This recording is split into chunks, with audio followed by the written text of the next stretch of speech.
My name is Amy Opsal. I'm the Programs Director at NVVA, and we're going to take you through the A to Z steps of volleyball. So in this video cast or podcast, however you decide to tune in, we're really talking about player development. So the different ways to get started and how to set your expectations.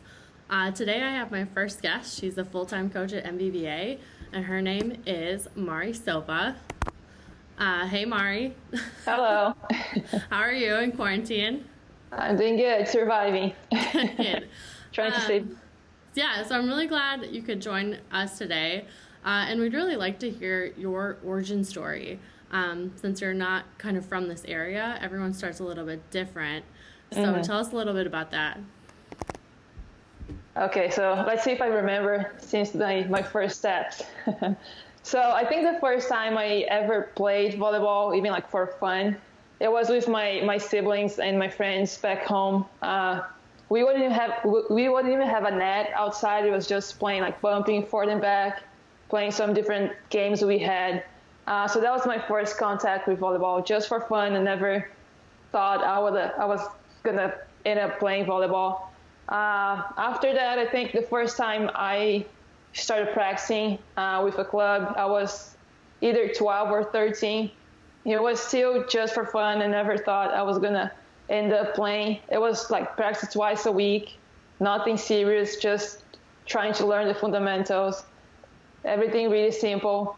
And then as I start getting older, I think when I started playing for real, I was about 18 or 19. I also played soccer before. I think soccer, I would say, was my first option growing up. So volleyball was a second option for me. I would only play when I had free time from soccer. So when I started playing more serious and more often, I was about 18. So I was actually old, if you consider that players start really young. So yeah, the first time I started playing for real was 18 or 19. I still was changing positions. My primary position was a middle blocker, but I was open to try anything. So that was my first steps with volleyball, with 18 being the age when I started playing at a higher level and taking it more serious. Yeah, that's super cool. Mine was very, very traditional. My mom was the community director in my school, so I started playing at the 5th grade, and we just started with a league. So we, had all the girls that wanted to play and had a team, and we would just come to practice for a couple weeks at a time and then play a match, and then a couple weeks at a time and then play a match. And it was really nice to kind of learn that way, and so you could practice all your skills before you played another team. Yeah. You knew what was going on. So that was kind of my first steps, and then again it kind of led into some camps and classes and really becoming a fan of the game. Yeah. Your mom kind of supported you because she was the volleyball director there, but my family never played sports at all. So when I started playing with my siblings, it was just for fun. We were playing as kids. So I was the first one to actually go into sports. So it was kind of a fun experience to see like the only one in the family trying to play sports. So they never had done anything like that. So they didn't know anything about the game. So they started learning more as they started watching me. So that was kind of an interesting phase to be the first one to try anything like that. Yeah, I love that. My older sister played a little bit, but we kind of got into it at the same time. So it was fun to have her to go to practice with and play games, and she was kind of the only one that knew about volleyball, because even though my parents liked watching us, they didn't really learn much about the sport. They didn't know anything. Yeah. Yeah. So how does that transition into your role at NVVA? What are some ways that kids can get started playing volleyball? So here in VVA, we have, better than me, but we have many programs from 7 years old until 17, 18, which goes to club at a higher level.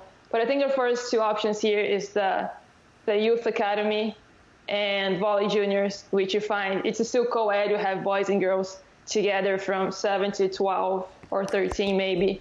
And it was more of just a fun time for them. We still don't go over game situation or rotation or position or anything. It's pretty basic, all the fundamentals. Every day we focus on a different fundamental, maybe passing today and then setting and then hitting, serving, that kind of stuff. But it's really just a relaxing environment. Everybody's just trying to learn, having a good time. We also focus a lot on like coordination and footwork and that kind of stuff, so the kids can be better at this skill as well. So it's nothing serious, just for the kids to start getting used to it and learn the basic fundamentals before we go into playing, which is another program that we have, that we actually start playing 6-on-6.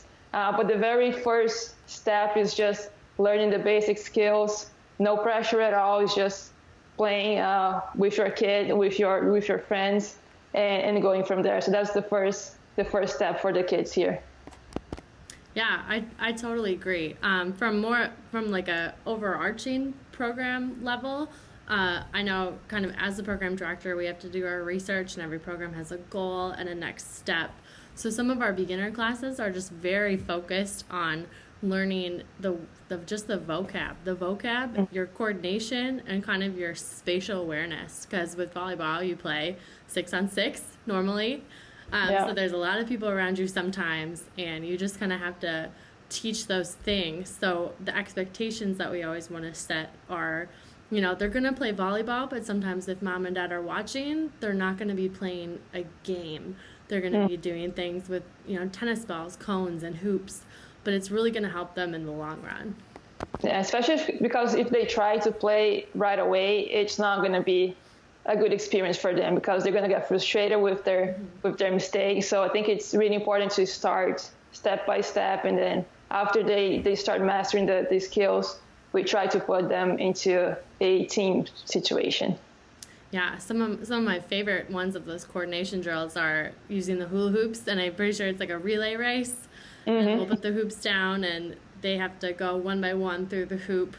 That's always the crowd pleaser. Yes, I think they enjoy when we bring something different to the drill, because for them everything is fun. So anytime we bring tennis balls or hula hoops, they enjoy, because it's different for them. Yeah, and then really thinking about how we teach that. Parents, again, you can always set your expectations this way.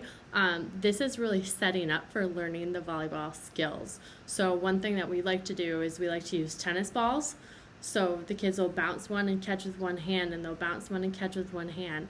But what they're really doing is they're being in an athletic stance, and they're seeing kind of that different height and reacting to the ball moving in different ways. Yes, even if with tennis ball, we can teach them the arm swing movement, which is a harder step for them. But anything with tennis ball is really helpful. We just break down step by step, so they can see how that can help with each skill. Even footwork is really important. We think that volleyball is all arms, but our legs, what we do with our legs and our feet are really important too. So just work on that coordination and agility skills can help them a lot in the future as well. Yeah, and the best things that moms and dads can do is just to kind of ask them what they're doing, and then have them show you what they're doing at home, because that really solidifies those things that we're teaching them in those beginner classes. So if you really want them to be successful, have them just like show you what they did in class today. And I think that can help them understand better as well, because sometimes it's hard for them to understand why we're doing it. They really ask us, why are we doing this? Like, how can this help us when we're playing? And then so if they go over that with the parents, it might help them understand better as well why they're doing what they're doing, especially with the footwork. Yeah, and it's fun. Both of us talked about playing with our families and how much we enjoyed it and made it fun, and that's how our passion really stuck and succeeded. Yeah, I think when the parents understand the game and they can play with them, that helps a lot too, because they can have fun with their parents. And they can be more involved with their kids as well.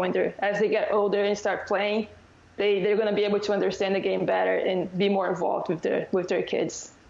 And maybe even create some new players. You can start playing volleyball at any time. Yeah, we have adult leagues. Yeah, we do adults. There's adults that have started playing even at age 40 because they wanted a fun activity to do that didn't involve running. It's never too late to start. So after we kind of learn all of those basic skills is when you're ready to plan a team. So with Mari's perspective, Mari, when was the first time you played on a team? I want to say either 13 or 14. It was still a really low level, just again, just for fun, like no pressure. I wasn't thinking that I was going to play at a higher level later on. It was just for fun, but we already competed. It was a regional tournament in my hometown. We would play against the teams around my area. It would be usually a weekend tournament that we would play the teams in the pool playing first and then playoffs. But it was really relaxing. Of course, when you play, you want to win, so you try to do your best. But it was still no much pressure, not a lot of pressure. Just playing, you're starting to understand the positions, the rotations, but it's still keeping everything really simple and just learning how to compete. It was the first experience as a player competing on the court. So I think that the main goal there when you first start competing is just to understand the environment and get used to that, to the pressure of playing and everything. So I think that's the very first step. When you first start competing, I think that's what you should think about, just getting used to it and how to react to the game and play as a team. I think that's the very first goal for a young player to do. Yeah, I totally agree. I'm pretty sure, like, I really have to think about it. My first experience, like, playing on a team was definitely a hybrid between kind of this, like, competitive schedule and a house league, because we would practice twice a week, but we'd travel to just a larger facility to go play other teams. But it was definitely a league. So every match that we had, we would play the same teams that were there, but in different pools. So it was kind of our first introduction to rotating, and you'd play your position just where you were. So you kind of and everyone was doing the same thing. So we kind of learned like the against spatial awareness and rotations and different things like that. Yeah, I think you first learn how to rotate, and then you learn what position it is, and if you're front row or back row. But first, the first thing to learn is just how to rotate, because if you're out of rotation, if you're playing at a high level, that's going to be a point for the other team. So I think that the first thing to do is to learn how to rotate before learning in specific position. And you can't skip a spot. You have to go. You have to go, through a single position. I'm around here in our area, and I think in a lot of athletes' volleyball journeys, after they learn these classes, they definitely play in a house league.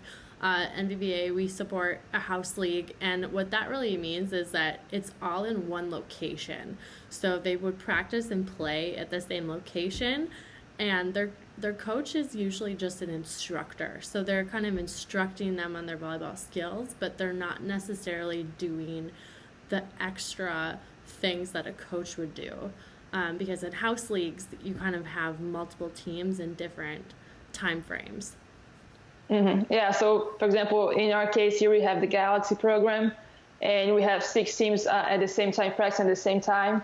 So we just play against each other. So it's the same age group, same level, but when we start competing, we practice twice a week.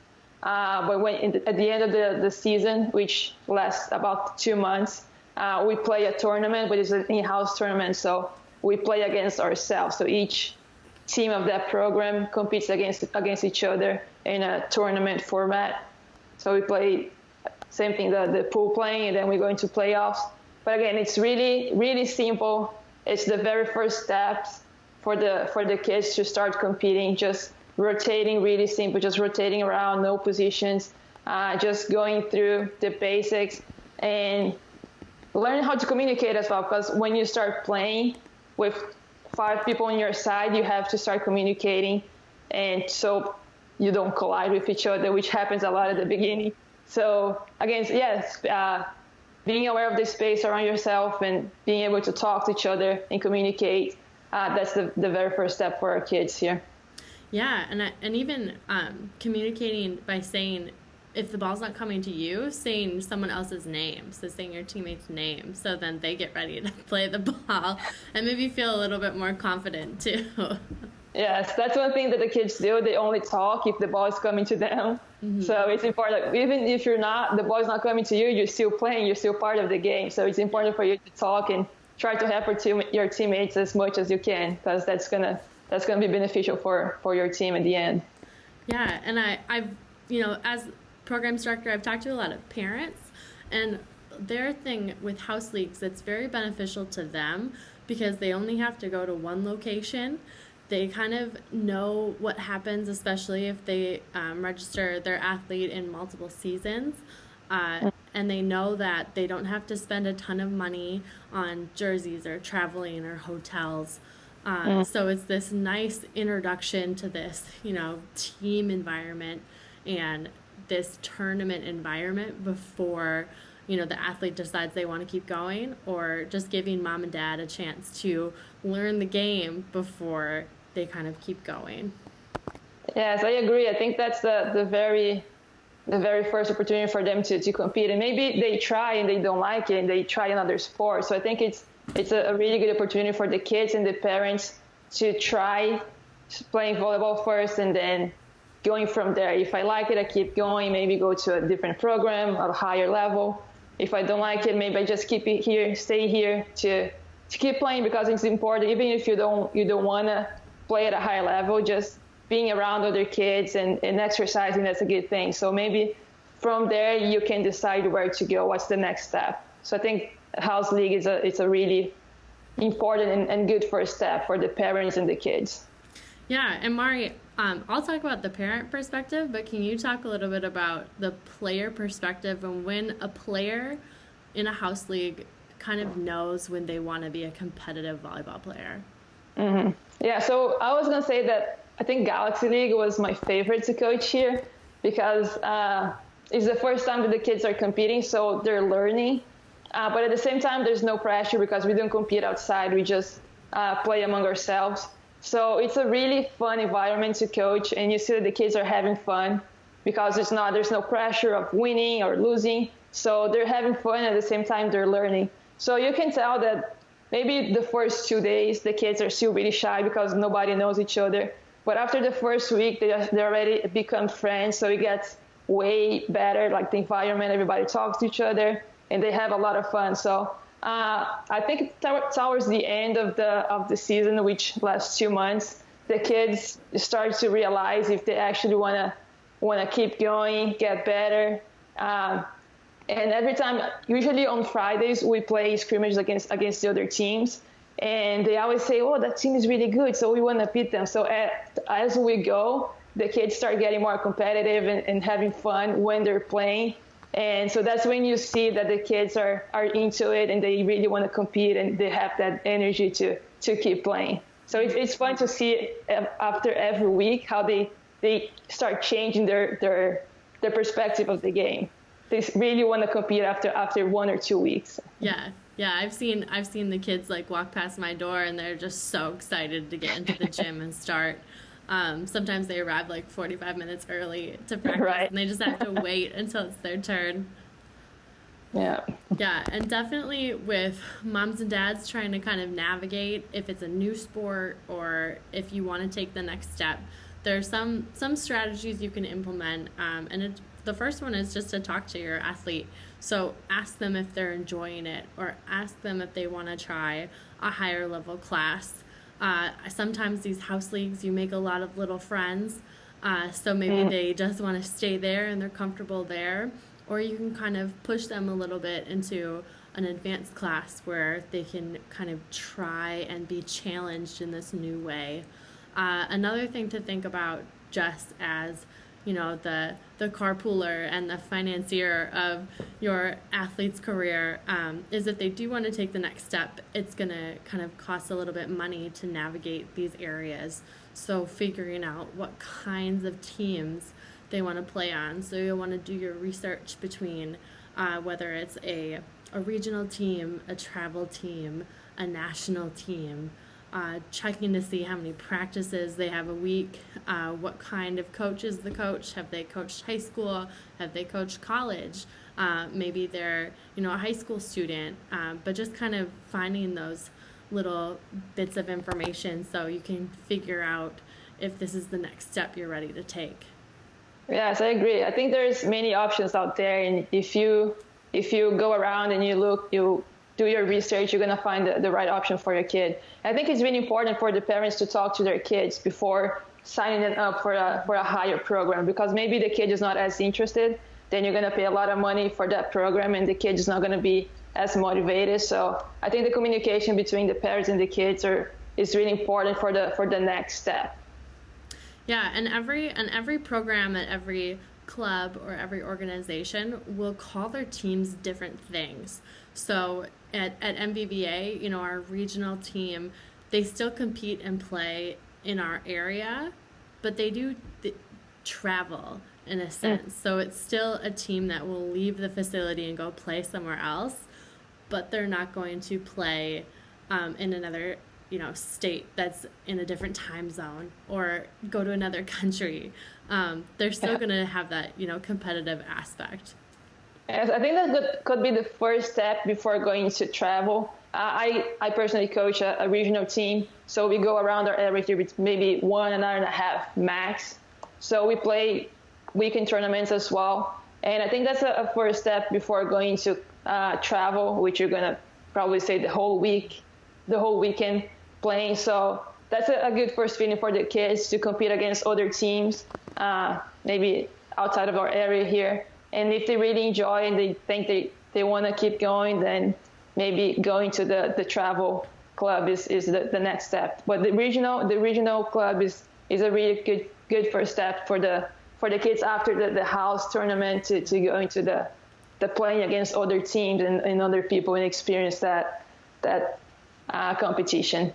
Yeah, and on those types of teams, it's nice that it's usually within driving distance.